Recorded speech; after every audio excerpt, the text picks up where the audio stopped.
Je vous présente ici la mission spatiale ERA de l'Agence spatiale européenne à l'occasion de la sortie en juillet 2022 de l'article qui présente cette mission dans un journal à comité de lecture qui s'appelle The Planetary Science Journal et qui donc présente la mission, les objectifs scientifiques et de défense planétaire, le satellite, les instruments, le scénario de mission et plein d'autres choses écrits par une équipe scientifique absolument extraordinaire, européenne, mais aussi avec des collègues américains et avec des collègues japonais. Donc la mission ERA, en fait, est en développement dans le programme appelé Sécurité de l'espace de l'Agence spatiale européenne et va participer avec la mission DART de la NASA au premier test de déviation d'astéroïdes à l'échelle réelle.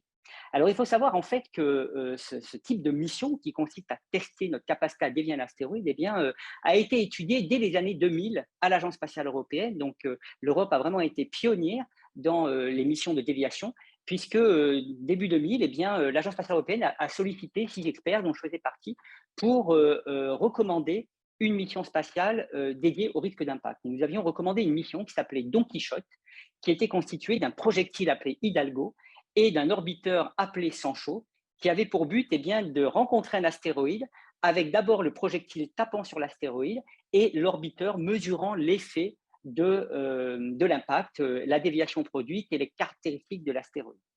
Alors, cette mission a été étudiée jusqu'en 2007 en phase A, ce que l'on appelle la phase A dans le jargon spatial, c'est-à-dire des études sur papier par des industries. Et puis, en absence de budget et de programme dédié à l'Agence spatiale européenne, eh bien, elle est restée dans les cartons. Mais cependant, elle était citée dans tous les rapports dédiés à la défense planétaire par les États-Unis, l'ONU, les différentes conférences de défense planétaire. Et du coup, il y avait quand même un engouement pour essayer de construire cette mission. Et puis, en 2011, nous avions une conférence de défense planétaire à Bucarest et nous rediscutions en fait de ce projet Don Quichotte.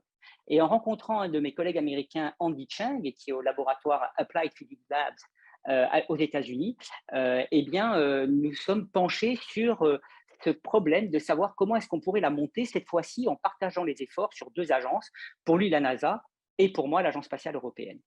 Et c'est ainsi que nous est venue l'idée que peut-être la NASA pourrait faire le projectile et l'Agence spatiale européenne pourrait faire l'orbiteur, mais il fallait quand même, parce qu'on ne sait jamais si une agence ne fait pas le boulot jusqu'au bout ou alors la mission n'est pas approuvée, il fallait quand même trouver une manière de les garder un peu indépendants. Et c'est là que nous est venu d'utiliser comme cible un astéroïde double, comme vous ai montré ici. Donc, c'est un astéroïde qui est constitué en fait de 2 roches, un petit peu comme la Terre et la Lune en petit, avec le corps central, donc l'équivalent de notre Terre, qui s'appelle Didymos, qui fait 800 mètres de diamètre, et la petite Lune, qui s'appelle Dimorphos, fait, elle, 160 mètres de diamètre. Alors, pourquoi est-ce que nous avons choisi cet astéroïde? Eh bien, parce que nous savions en 2011, nous avions vu que cet astéroïde passait assez près de la Terre, à 11 millions de kilomètres de la Terre, ce qui est loin pour nous, mais très près pour les télescopes qui veulent observer un astéroïde. Donc, à 11 millions de kilomètres de la Terre, le 26 septembre 2022. Et donc, la raison pour laquelle nous avons choisi cette stratégie d'utiliser l'astéroïde double, il y a en fait 2 raisons. D'abord parce que quand on va taper avec un projectile à plusieurs kilomètres par seconde, ce qui est ce que l'on peut faire avec une mission spatiale, eh bien, la petite Lune tournant autour de son corps principal à seulement quelques centimètres par seconde, on voit bien que la différence de vitesse est telle que s'il y a une déviation, elle doit être quasiment instantanée. Par ailleurs, si l'objet passe suffisamment près de la Terre, eh bien, on peut mesurer cette déviation directement depuis le sol terrestre. Et la façon dont on fait ça, eh bien, c'est que quand la petite Lune passe devant le corps central, cela fait baisser sa luminosité. Et entre 2 baisses de luminosité, ça nous donne le temps qu'elle a mis pour faire un tour. On fait cette mesure avant et après l'impact. Et on sait quelle aura été la déviation produite, puisque l'idée c'est de taper sur la petite Lune, j'ai oublié de le dire, eh bien la déviation produite quel est le changement de période orbitale de la petite Lune avant et après impact. Donc voilà, l'idée c'est celle-là, c'est taper sur la petite Lune pour modifier sa trajectoire autour de son corps principal. Et avec les observatoires terrestres, on pourra au moins savoir si on a produit une déviation en mesurant la différence de période orbitale avant et après l'impact. Alors, sachant qu'avec le projectile que nous avons élaboré, qui s'appelle DART, qui fait à peu près 530 kg et qui va taper à 6 km par seconde, au minimum, on estime qu'on devrait perturber la période orbitale qui est à peu près de 11,92 heures autour de Didymos, d'à peu près 73 secondes au minimum. Et ça, on peut l'observer depuis la Terre. Donc ça, voilà, ça c'est bien parce que s'il n'y a que DART, on saura au moins si DART a réussi à taper dans la petite lune et à produire une perturbation. Et bien sûr, Hera, quant à elle, la mission de l'Agence spatiale européenne, donc l'orbiteur qui s'appelle Hera, eh bien, a pour but d'aller sur la scène du crime pour nous donner le résultat de l'impact dans tous ses détails. Puisqu'il faut d'abord savoir quel est le cratère produit, quel est vraiment l'effet de l'impact. Il faut savoir aussi quelle est la quantité de déviation qui a été produite, qui dépend de la masse de la petite lune. Et il faut aussi caractériser entièrement les propriétés physiques du système et de la petite lune parce que, eh bien, si on veut pouvoir interpréter ce qui s'est passé, il faut savoir pourquoi. Et pourquoi, eh bien, ça dépend de la structure de cette lune. Donc, je vais revenir sur les détails de la mission Hera, mais voilà comment ont été construites ces deux missions, donc DART et Hera, sachant que même si DART ne partait pas, aller caractériser un géocroiseur fait partie de la feuille de route de la défense planétaire, puisque pour combattre son ennemi, même si je considère les astéroïdes comme des amis, eh bien, il faut savoir à quoi on a affaire et donc mieux comprendre quelles sont leurs propriétés physiques, quelle est leur structure, en particulier parce qu'on a appris récemment avec les missions OSIRIS-REx de la NASA et Hayabusa 2 de la JAXA, qui ont récolté des échantillons d'astéroïdes, que la façon dont ces astéroïdes répondent à des sollicitations externes est totalement contre-intuitive. Et la raison pour cela, c'est que la raison pour laquelle nous avons constaté cela, eh bien, c'est parce que en fait, les objets sont tout petits. Dimorphos fait 160 mètres de diamètre, et donc l'attraction de surface est extrêmement faible. Et en fait, la façon dont le matériau se comporte dans des régimes de gravité très faibles est encore mal compris. Et nous l'avons vu d'ailleurs avec la mission OSIRIS-REx de la NASA, qui est restée 2 ans en orbite autour de l'astéroïde Bennu, qui a d'ailleurs la forme montrée ici de toupie. Et en dépit du fait que nous avions des images incroyables, magnifiques, extrêmement détaillées de la surface, qui nous montraient des rochers, des failles, des cratères, eh bien, lorsque le mécanisme de récolte a touché la surface pour prendre un échantillon, la réponse de la surface n'a pas du tout été celle qui était attendue. En réalité, elle n'a pas eu de réponse du tout puisque le mécanisme s'est enfoncé comme dans du beurre mou alors qu'il y avait des roches à la surface. Donc on voit bien qu'il est très difficile, même avec des images d'une sonde, de prédire quel est le comportement mécanique d'une surface dans des conditions de gravité faible parce qu'à moins de toucher, eh bien, on peut être complètement trompé. Alors là, ce qui est extraordinaire, c'est qu'avec la mission DART, qui est partie donc en novembre, le 23 novembre, heure californienne 2021, dans la nuit, eh bien, la mission DART va taper le 26 septembre à 7h14 du soir, heure américaine, donc 1h14 du matin, le 27 septembre pour nous, va taper sur Dimorphos. Et donc, on va pouvoir vraiment comprendre comment un tel petit objet réagit à un impact haute vitesse. Il faut savoir qu'il y a un énorme défi puisque Dimorphos, nous ne connaissons que son diamètre, mais pas sa forme. Nous connaissons la forme de Didymos, qui est une forme de toupie, effectivement, grâce à des observations radar qui ont été faites depuis le sol lorsqu'il est passé près de la Terre il y a quelques années. Mais pour Dimorphos, il est trop petit pour qu'on ait pu le résoudre. Et donc, nous n'avons que la taille, mais pas la forme. Donc, ça veut dire que quand DART va approcher à très haute vitesse, il va falloir qu'il autonavigue et qu'il ajuste sa trajectoire en fonction de la forme qu'il découvrira sur place. De plus, on n'a aucune idée de la structure de Dimorphos. Donc, ça veut dire que quand DART va taper, nous avons trouvé dans des simulations numériques d'impact haute vitesse qu'en fait, il peut se passer énormément de choses qui dépendent de la structure de l'objet que l'on ne connaît pas. On peut faire un cratère, mais on pourrait aussi complètement déformer Dimorphos si jamais, par exemple, il a très peu de cohésion. Donc, en fait, on s'attend à énormément de surprises, comme à chaque fois qu'on va voir un astéroïde. Avant que DART fasse un impact, il va déployer un petit CubeSat italien qui s'appelle LiciaCube, qui a été développé par l'Agence spatiale italienne. Et ce petit CubeSat va nous donner des images de l'impact et des premières minutes après l'impact. Cela nous permettra d'avoir des informations sur les premières matières éjectées par l'impact, mais pas plus parce qu'en fait, dans ces régimes de très faible gravité, le temps que met le cratère pour se développer peut prendre plusieurs heures. Donc, malheureusement, nous n'aurons pas cette information avec DART et LiciaCube. Et c'est là que Hera intervient, puisque Hera sera lancée en octobre 2024 pour rejoindre Didymos fin décembre 2026 et faire une série de mesures pendant 6 mois, qui sont donc décrites dans ce nouvel article paru dans The Planetary Science Journal. Alors, en quoi consistera? Eh bien, Hera consiste en un satellite mère qui pèse un peu plus d'1 tonne et qui a à son bord 2 CubeSats l'un qui s'appelle Juventas et l'autre qui s'appelle Milani. Et quand Hera va s'approcher de Didymos, elle va à un moment donné déployer ses CubeSats qui vont pouvoir faire des mesures à plus grande proximité que le satellite mère. Alors, qu'est-ce qu'on cherche à mesurer? Donc, il y a plusieurs choses. D'abord, bien sûr, on veut vérifier ce qui s'est passé avec DART et donc avoir une mesure de la taille du cratère, si cratère il y a, et en tous les cas, une mesure détaillée de l'effet de l'impact de DART. En effet, nous voulons pouvoir comprendre pourquoi la période orbitale aura changé, d'après les mesures avec les observations depuis la Terre en 2022. Et on veut pouvoir aussi vérifier nos prédictions avec nos modélisations d'impact. Et j'y reviendrai. Ensuite, on veut mesurer la masse de Dimorphos, parce qu'en fait, la quantité de mouvement qui aura été transmise par DART dépend de la masse de Dimorphos. Et seul Hera peut mesurer ça. Et ça, c'est très important pour valider la technique et quantifier la déviation. Alors, comment ça se passe la déviation? En fait, DART va taper sur Dimorphos, donc va transférer sa quantité de mouvement à Dimorphos. Sa quantité de mouvement, c'est sa masse et sa vitesse. Si rien d'autre se passe, eh bien, Dimorphos sera dévié de cette quantité de mouvement. Mais si de la matière est éjectée de la surface et que cette matière va dans la direction opposée à l'impact, la quantité de mouvement prise par cette matière s'ajoute à celle de DART. Autrement dit, plus on émet d'éjectats, plus on transfère de quantité de mouvement. C'est un petit peu comme si les éjectats servaient de propulseurs. Donc, si on a un objet qui est très poreux, que l'on va compacter, comme quand on tape dans la pâte à modeler, on ne déviera pas beaucoup, seulement de la quantité de mouvement de DART. Et donc, on aura 73 secondes de différence dans la période orbitale qui fait 11,92 heures.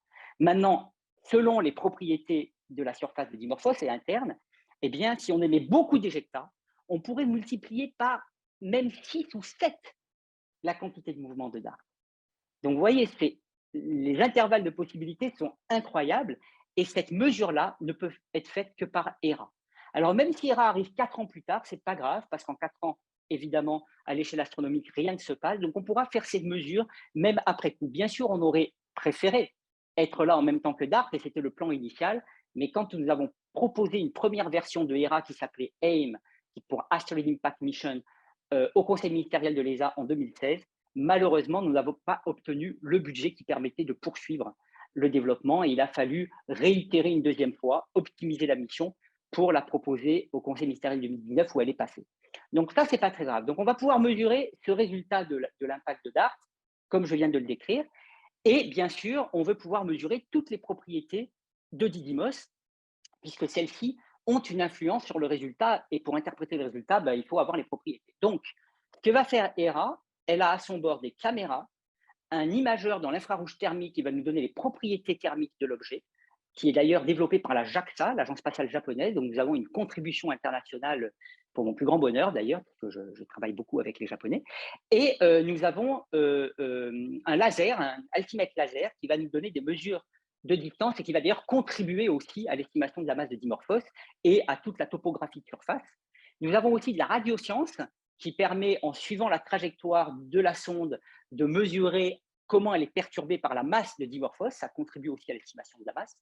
Et puis, nous avons ces deux CubeSats, l'un qui s'appelle Juventas, qui a à son bord, et c'est une première, un radar basse fréquence qui va sonder la structure interne de l'astéroïde. Nous n'avons jamais fait ça. Les seules données que nous avons de structure interne sont indirectes. Et là, nous allons pouvoir mesurer les degrés d'hétérogénéité à l'intérieur de Dimorphos, savoir est-ce que c'est un monolithe, est-ce que c'est un agrégat, quelles sont les zones de vide. Et ça, c'est absolument extraordinaire. Il y a aussi à son bord un gravimètre et un accéléromètre, puisque Juventas, à la fin de la mission, va tomber sur Dimorphos et potentiellement rebondir. Et grâce à l'accéléromètre, on va pouvoir mesurer les coefficients de rebond qui nous renseignent sur le comportement mécanique de Dimorphos. Et avec un gravimètre, une fois que le CubeSat sera posé, on pourra encore affiner le champ de gravité. Et nous avons un autre CubeSat qui s'appelle Milani, qui lui est doté d'un imageur dans l'infrarouge qui va nous faire une étude minéralogique de l'objet, donc sa composition minéralogique, et un détecteur de poussière pour nous dire s'il y a encore de la poussière environnante. Milani devrait aussi descendre sur Dimorphos et nous pourrons encore une fois étudier le comportement mécanique. Parce que la clé et l'information essentielle que l'on a récoltée de toutes ces missions passées, c'est qu'il faut toujours trouver un moyen de toucher l'objet si on veut vraiment comprendre sa structure et comment il répond à une action externe. Et là, nous aurons deux types de réponses, une d'un impacteur haute vitesse avec DART et l'autre eh bien, avec les rebonds des CubeSats à basse vitesse. Donc, on aura vraiment des connaissances extrêmement détaillées. Bien sûr, nous observerons et étudierons aussi DDoS. On peut faire d'une pierre deux coups, ce qui pour un binaire est assez ironique. Et donc, nous pourrons vraiment avoir une étude complète du système et de sa dynamique, comment est-ce que la trajectoire aura changé, etc., etc. Donc, il y a ce volet, en fait, qui est passionnant de défense planétaire, puisqu'on va avoir un test entièrement documenté de déviation d'astéroïdes. Et en plus, il y a un volet scientifique, puisque ce test entièrement documenté est en fait un test, est un impact à haute vitesse aux échelles d'un astéroïde. Et cette compréhension de la physique des impacts est essentielle, même scientifiquement, parce que les collisions ont joué un rôle majeur dans toute l'histoire du système solaire, depuis les phases de formation de planètes par accrétion collisionnelle, c'est-à-dire que les objets se rentraient dedans à basse vitesse et s'agglomérer pour former des corps de plus en plus gros, à une phase d'impact géant tels que les impacts qu'ont produit notre Lune et peut-être même les deux lunes de Mars, Phobos et Deimos.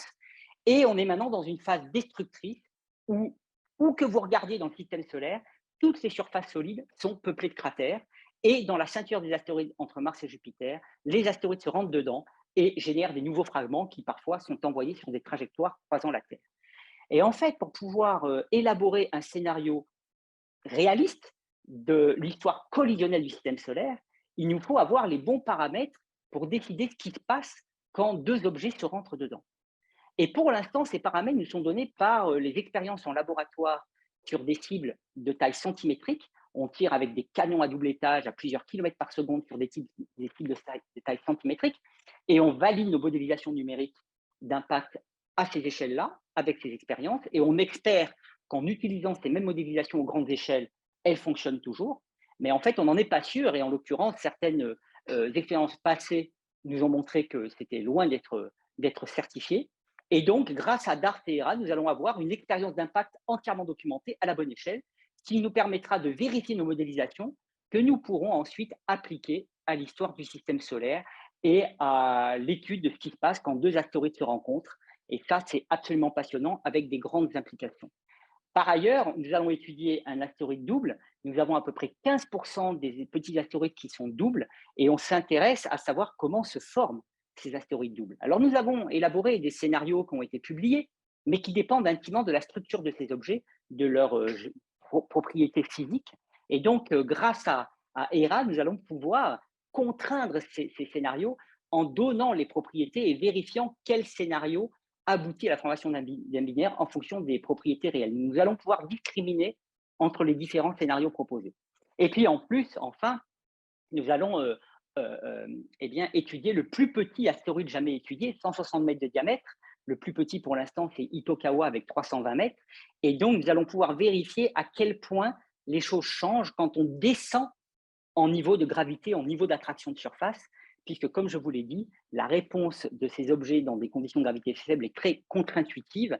Et à quel point c'est le cas quand on descend aussi bas en régime en attraction de surface, eh bien, c'est ce que l'on va découvrir avec Dimorphos, qui a des implications non seulement pour la défense planétaire, mais aussi pour la science, bien sûr, mais aussi pour la préparation des prochaines missions, que ce soit pour récolter des échantillons ou, par exemple, pour ceux qui s'intéressent à l'exploitation des ressources que contiennent les astéroïdes pour, par exemple, faire du carburant et éviter d'utiliser les ressources que nous avons sur Terre pour faire de l'exploration plus lointaine du système solaire. Toutes ces missions-là nécessitent que l'on comprenne comment un outil de conception donnée eh bien, peut être efficace pour faire le job que l'on nécessite que l'on veut faire sur un astéroïde. Donc, vous voyez, il y a énormément d'implications. C'est absolument passionnant. Et pour ça, nous avons une équipe vraiment formidable, aussi bien à l'Agence spatiale européenne que notre équipe scientifique, avec des tas de jeunes chercheuses et de jeunes chercheurs et de toutes les nations. Donc, c'est vraiment une coopération internationale. Et bien sûr, les industries qui travaillent énormément pour ça, avec le soutien d'ailleurs des agences spatiales nationales comme le CNES, l'Agence spatiale italienne, le DLR, le BELSPO, l'Agence spatiale luxembourgeoise, pour ne citer que certaines d'entre elles.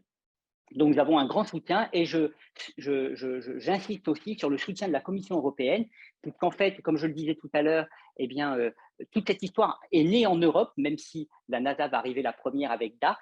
eh bien, la Commission européenne a commencé à s'intéresser à ça en 2012 en finançant un premier consortium qui s'appelait NeoShield, puis un deuxième NeoShield 2, et maintenant un consortium que je coordonne qui s'appelle NeoMap, ainsi qu'un autre, NeoRox. Et en fait, ces consortiums avaient et ont pour objectif de concevoir des missions de déviation et de poursuivre la caractérisation de ces objets depuis le sol, donc de ces géocroiseurs, aussi bien leur trajectoire, la probabilité d'impact, leur composition. Et donc, tout ça avec le soutien de la Commission européenne qui nous permet de financer eh bien, des postdoctorantes et des postdoctorants, des doctorantes, des doctorants pour accompagner les études qui finalement se font maintenant autour des rats. Donc, c'est absolument génial parce que nous avons un contexte extraordinaire avec l'Agence spatiale européenne qui fait une mission et la Commission européenne qui finance les études qui accompagnent le développement de cette mission. Donc, je finis en tenant à remercier tout ce monde-là. Les missions spatiales sont des aventures à la fois humaines, scientifiques et techniques. Donc, c'est extrêmement riche. On espère ainsi pouvoir inspirer les jeunes eh bien, au défi, car ces aventures défient elles-mêmes les aventures d'Indiana Jones, tant il y a de surprises et parfois des nécessités de revoir un petit peu les hypothèses sur place. Et nous avons aussi le soutien de Brian May, que vous voyez derrière, qui est membre du groupe de conseil du consortium NeoMap financé par la Commission européenne, qui a aussi effectué toutes les vidéos annonçant l'approbation de la mission ERA par l'Agence spatiale européenne et bien d'autres choses, et qui, j'espère aussi, nous aidera pour faire des images en 3 dimensions du système avec les images d'ERA, puisque Brian May est un expert de stéréoscopie, c'est-à-dire qu'avec 2 images prises à 2 angles différents, eh bien, il peut les convertir en des paires stéréo qui peuvent être vues en 3 dimensions, soit naturellement, soit avec des lunettes. Et ça nous permet d'avoir des connaissances encore plus grandes de la topographie de surface, qui nous permettra de mieux comprendre en fait toute cette géologie des astéroïdes.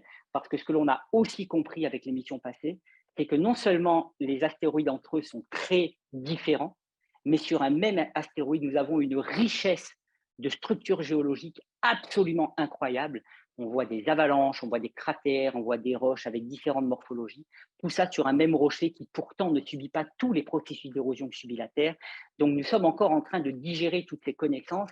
Et bien sûr, j'ai du mal à attendre les premières images de Dimorphos parce que, comme pour Bennu et Ryugu qui ont été visités par Osiris-Rex à Hayabusa 2, quand on reçoit les premières images d'un corps, on a humblement l'impression d'être des Christophe Colomb qui découvrent des nouveaux continents. Mais cette fois-ci, ces continents ne sont pas sur Terre, ils sont à des millions de kilomètres de nous. Donc, nous aurons le 26 septembre l'impact de la mission DART.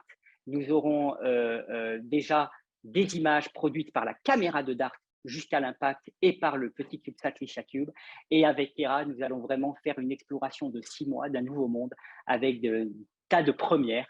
Et donc, nous sommes vraiment heureux. Voilà, je vous remercie de m'avoir écouté. Vous comprenez que c'est vraiment une période absolument excitante, mais aussi très, très, très, très intense pour tout le monde, puisqu'il faut développer cette mission pour la faire partir en 2024. Merci.